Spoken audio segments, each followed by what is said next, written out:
WVEA. Thank you for coming this morning.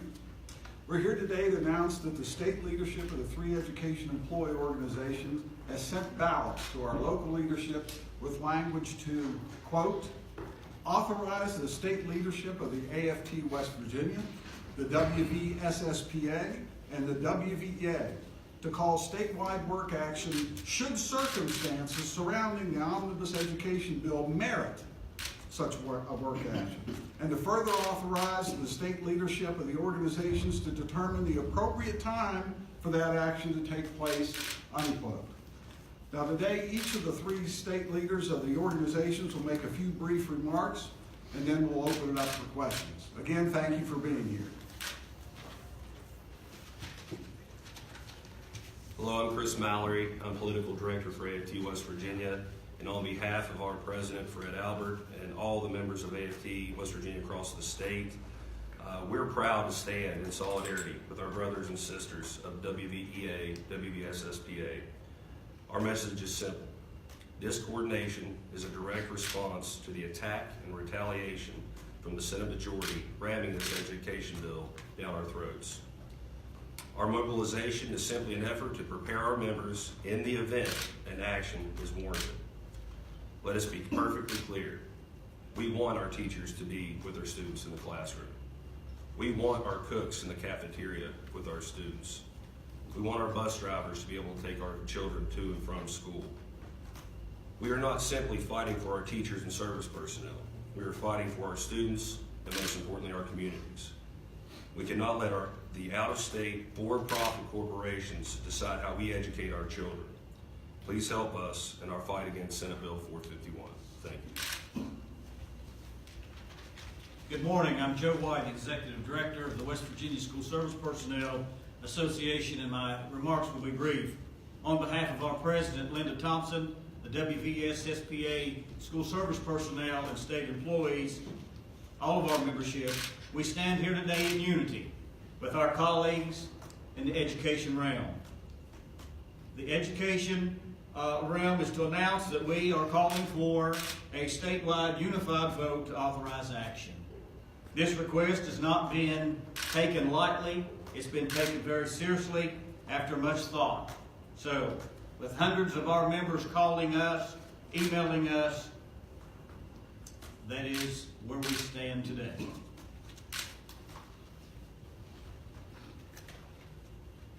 I'm Dale Lee, President of the West Virginia Education Association. We're at this point again because the actions of the Senate, and particularly the Senate Republican leadership, their insistence on ramrodding this anti-employee, anti-public education school bill through the Senate is shameful. The speed at which the bill has moved, the cloak and dagger methods used to make sure that it's passed, and the lack of transparency is amazing to everyone in the state. School employee organizations, community organizations, the state board, the governor, local chambers of commerce, county boards of education, and just about anyone with any common sense can see through their actions and are against this bill. A number of the Republican senators admit that their constituent outreach on this bill runs at about 90% opposed, and yet they are voting for it. All this just provides further evidence that Senate Bill 451 is a retaliatory, vindictive bill that does little to improve our public schools or to help our students achieve, but it is designed as a way for the Senate to get even over the events that occurred last session. Education employees have put last year's walkout behind them, and we're back to their jobs doing all that they can to help their students and to help them succeed. But obviously, the Senate Republican leadership couldn't let go. We've all tried to reach these 18 senators who voted in favor of the bill, but they are clearly more concerned about pleasing Senator Carmichael and those outside interests intent on destroying our public schools than they are about the students, educators, and citizens of West Virginia. With the Senate intent on moving forward, we need to look a little further down the road and to make sure that we are prepared. So next week, the school employees will be voting for state leadership to authorize action, and our local leaders will tabulate the results and report back to us. Now, I know that no one wants to be out of the classroom, but this is about the future of our students and the future of public education in our state. It is important, and all options need to be on the table, and we are making preparations in case it gets to that point. Our members are engaged in working to dismantle the bill, and we all hope that the House steps up and does the right thing. We'll now open it up for questions. What exactly is the line in the sand for the unions on this to actually authorize a work stoppage? Like, what is it that you're looking for? Like, is it passage in the Senate? Is it being taken up? If the committee on the House side takes it up, what's the line in the sand? We fully expect it to pass the Senate. We've already started talks with House leadership in the House to look at the bill and really talk about education in units. This omnibus bill that lumps everything together is the wrong thing to do for the state. The governor has said that he wants to run the pay bill. That should stand alone on its own. He said a bill like this, omnibus, would come to him, he would veto it. We expect to all work with the House and work on something that makes sense, and to have West Virginians have input on a bill instead of outside interests. Go ahead. If I may add something to that, I agree with my colleague. As far as the service personnel, where they stand, I think it's very important. As I told you, we've had hundreds and hundreds of calls and emails, and I think it's very important that we hear from the membership and exactly where their line is in the sand. I could speculate and tell you a few. Number one, the biggest issue is we feel that this bill should, each item on this bill should stand on its own merit. The omnibus bill is not the way to go. It's got some good in it, but it's got a lot of bad. So it basically is what our membership wants us to draw the line. What if the House were to significantly change the bill, say cap the number of charter schools, or make educational savings accounts apply only to special needs students, remove the paycheck protection component? Would that make it more acceptable? We are going to work with the House to try to do what the governor's intent was, and that was to have the pay bill run on its own, and we can talk about the other reforms. We can go to the table and talk about the other reforms as they come up, as a group, as an individual item, not in one omnibus bill. When the bill goes to the House, if it just goes over there and it's kind of unclear if it's going to be taken up in committee, do your members need to hear from House leadership that they're not going to take it up? Because I'm just imagining if it goes to the House, it could take 10, 20 days for them to consider it.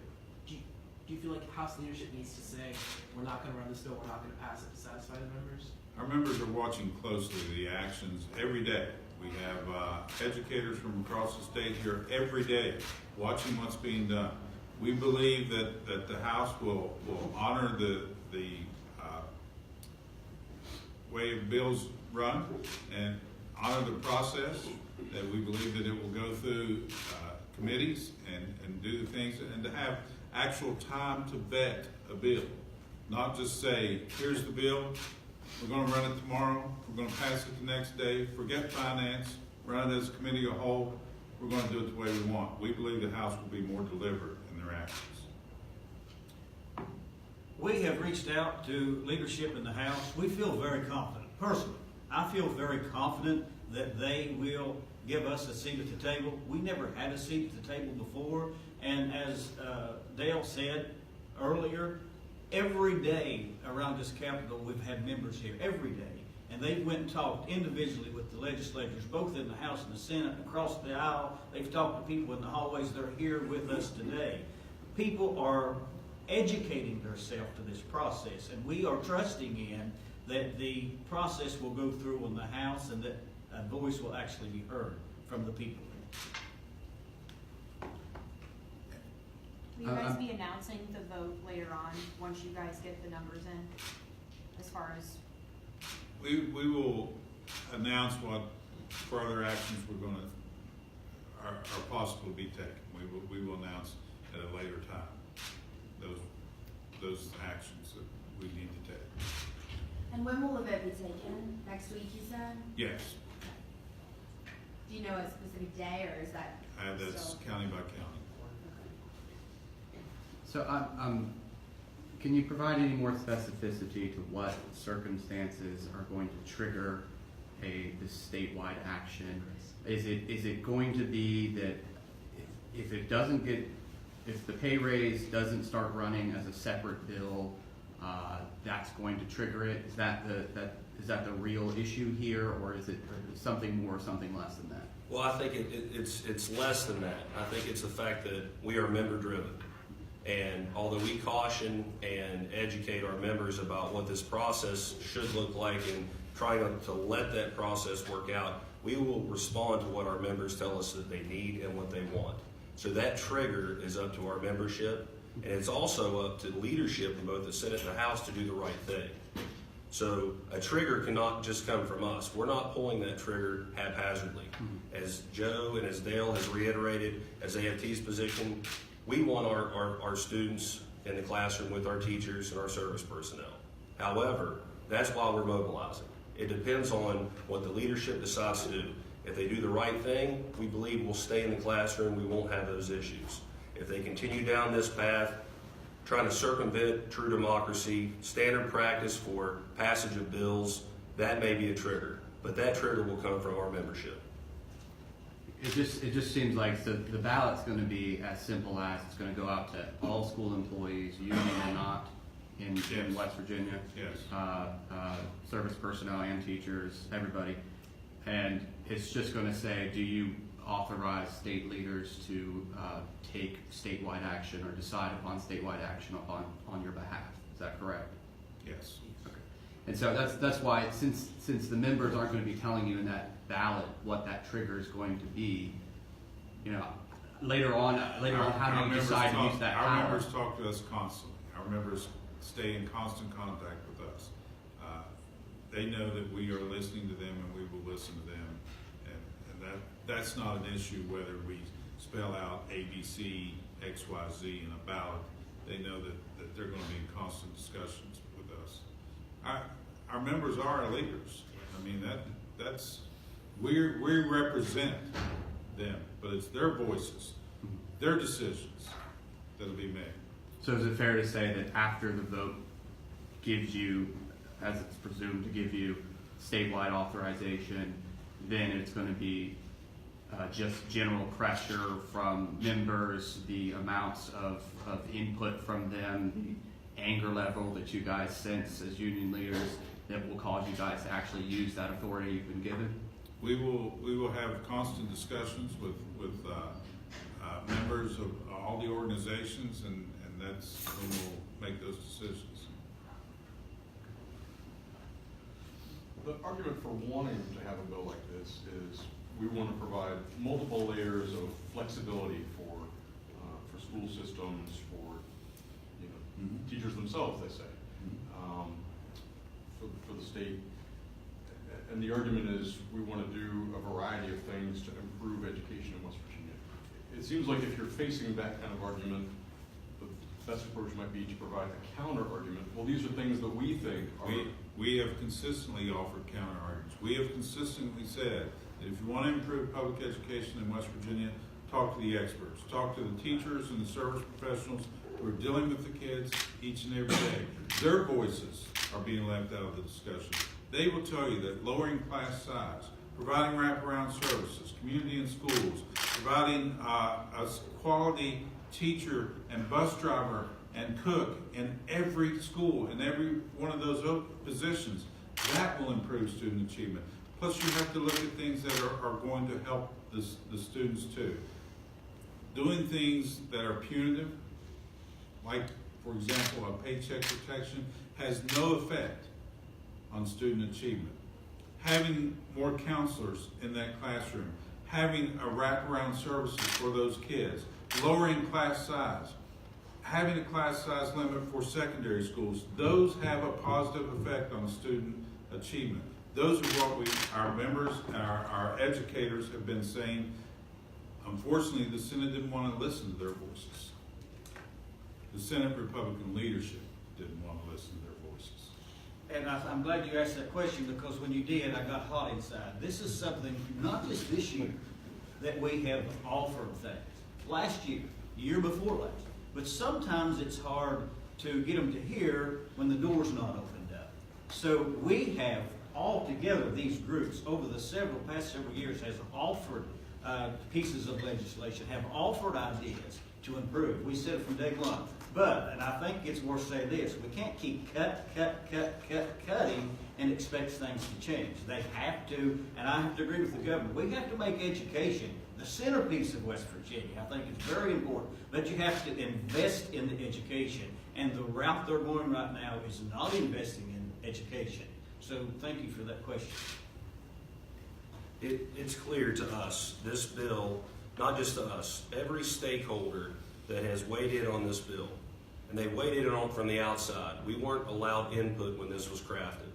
After it was packaged and handed to us by out-of-state interests, for-profit interests, we've reacted and we've analyzed this bill, and it defunds public education, simply.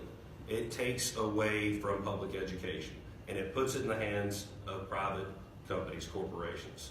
That is our main issue. If you want input on how to have flexibility in the classroom, how to increase achievement or growth, as Dale has said, as Joe has said, as we continue to yell from the rooftops, talk to the experts, the people that are on the front lines. Classrooms are oversized. They don't have wraparound services. Properly fund education, the system that we have, let it work that process, and we're always amenable and open to talk about other ways. But let's get it right first. Let's properly fund this first. And just to clarify, this action could include anything up to and including a strike for a unspecified amount of time. It authorizes the organizations to call action as needed. And there would be no date set in this ballot for when that action would start. Okay, we want to thank you all for coming. Appreciate the always being available to us and making sure that the students of West Virginia are put first. And so thank you. And we'll Thank you. sign off. Good weekend. Have a great Groundhog's Day.